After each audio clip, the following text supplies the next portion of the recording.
Alright, what is going on, guys? Got another breakdown for UFC Vegas 41. This one's at middleweight. We got Jun Yong Park taking on Gregory Rodrigues. Rodrigues is huge for the division. He's going to have a 3-inch reach advantage. He's also about 4 inches taller, thereabouts. So I'll start with Rodrigues. This will be his second fight in the UFC. Looked great in his debut. Fought Dusko Todorovic, who has yet to really get his footing in the UFC, but he's got solid skill set. I think he could use a camp switch, but it was a good performance from Rodrigues, and then before that, gets two quick knockouts on LFA, beats Al Madaval, who's tough. He fought in the Contender Series last year.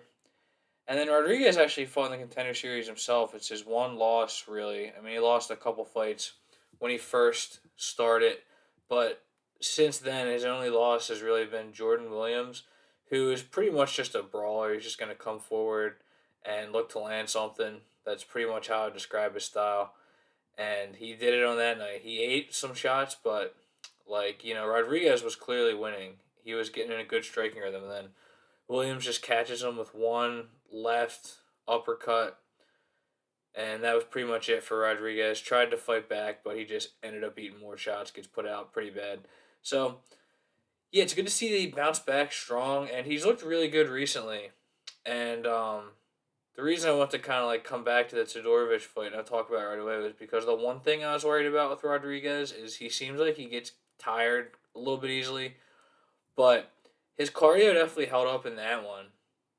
He looked good all 3 rounds, and he's got very measured striking. He lands clean, he lands with power, he mixes it up, and then on the ground, he's good as it gets. BJJ black belt, he's trained with all the top names in Brazil, so Machida, Anderson Silva, Jacare, trains with those guys. So I think Gregory Rodrigues is very solid, very well rounded.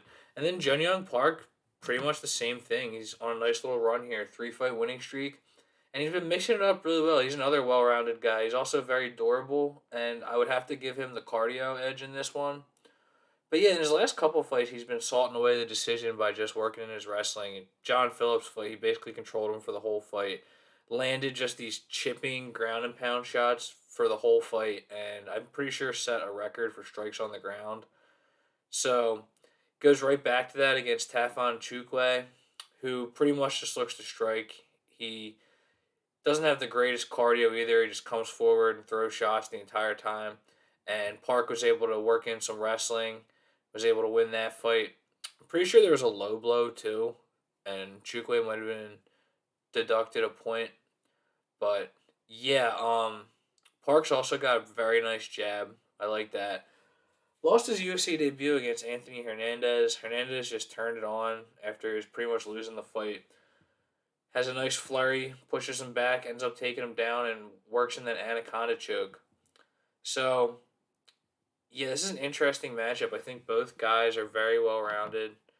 They've looked good, battled back from some adversity, and they're both coming into this fight with some hype and some success. And so that's why the fight is so close. Rodrigues opened up around plus 104, plus 100. It's now an even pick 'em, minus 110 each way. And I gotta be real, I do like Gregory Rodrigues. I think he's very well rounded, and I just think that Park has been able to work in the wrestling against some opponents where that game plan is really going to work. I don't necessarily think it's going to work against Gregory Rodrigues. He's going to have that submission threat to fight back. And I like Gregory Rodrigues' striking too. He's been very measured. His cardio seems to be holding up. And he picks his shots well. He's very accurate. Doesn't waste a lot. And he can definitely take a shot himself. And Park doesn't necessarily have a whole lot of power. Like, he's just been fighting smart and winning decisions. I'm not taking anything away from his game. I think both these guys are solid. I really do. But yeah, I like Rodrigues. He's just shown me a little bit more. And then I'm not gonna play with a method on this one. I'm gonna do at least the unit or so on the money line, either straight or in a doubles parlay. I'll try to have that video up tomorrow because I'm pretty much done with all my bets. So, and when I say tomorrow, I mean today, maybe like 8 o'clock. But yeah, I do like the sub prop here. Gregory Rodrigues by submission. I think it's definitely worth a sprinkle at plus 750. Either straight or just It's a nice pot sweetener. It can really juice up a big parlay, turn a $5 parlay into like a $400 payout. These are the types of props you need to do it. Rodriguez by submission, and I just think if Park tries to work in the wrestling like he's gonna be in danger from Rodriguez's submission game, and we've seen Park get submitted before. So I definitely just think it's worth a sprinkle. It's not definitive, but there's quite a lot of value on it. So yeah, I like Gregory Rodriguez in this one. Close fight though. One I'm definitely looking forward to. And yeah, thanks for watching.